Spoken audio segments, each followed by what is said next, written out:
Hello viewers, আশা করি সবাই খুব ভালো আছেন। আবারও একটা নতুন ব্লগে আপনাদেরকে ওয়েলকাম জানাচ্ছি। আপনারা দেখছেন পিয়া ডেইলি। তো সঙ্গে থাকুন, দেখতে থাকুন ব্লগটা।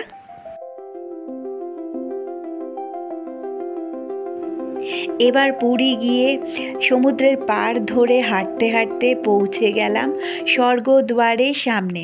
তো এইখানের যেই জায়গাটা দেখতে পাচ্ছেন সি বিচ, তো এই জায়গাটা কিন্তু উল্টো দিকে রয়েছে স্বর্গদ্বার মোড়।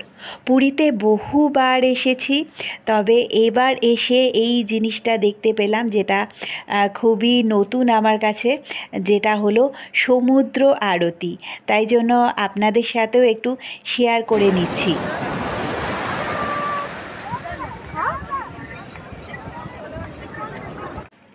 এখান থেকে এর আগের দিনও গেছিলাম, তো আগের দিন আমি অনেক ভিড় দেখছিলাম, বুঝতে পারছিলাম না।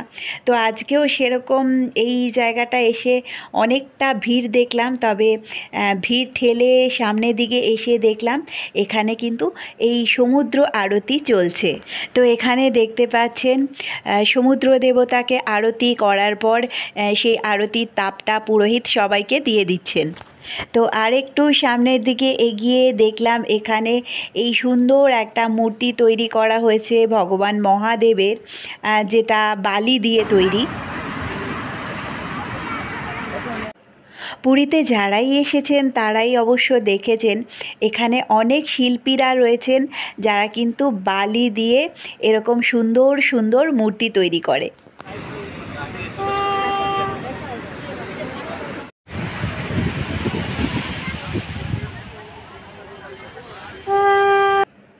এখন সময়টা কিন্তু ওই সন্ধে 8টার পর হবে, তবে এখনও কিন্তু সি বিচে দেখুন কত লোকজন রয়েছে। প্রায় প্রতিবারই আমরা স্বর্গদ্বারের কাছাকাছি থাকি, তবে এইবার স্বর্গদ্বার থেকে একটু দূরে একটা হোটেলে রয়েছি। আর এই যে এখানটায় দেখুন কত লোকজন কিন্তু এই মূর্তিটা দেখার জন্য চলে এসেছে।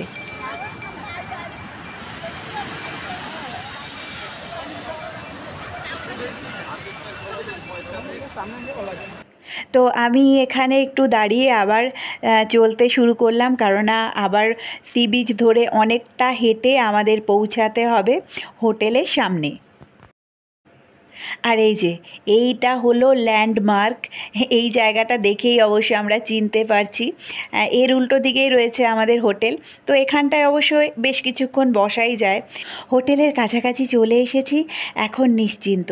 আর না হলে বেশি রাত হয়ে গেলে আবার সি বিচ ধরে অনেকটা হেঁটে আসা একটু অসুবিধে হয়ে যায়। তো বন্ধুরা, আজকের ব্লগটা এই পর্যন্তই। আমার ব্লগগুলো কেমন লাগছে কমেন্ট সেকশানে কিন্তু অবশ্যই জানাতে হবে। ভালো লাগলে লাইক শেয়ার করে দেবেন, আর আশা করব প্রোফাইল বা চ্যানেলের সঙ্গে থাকবেন।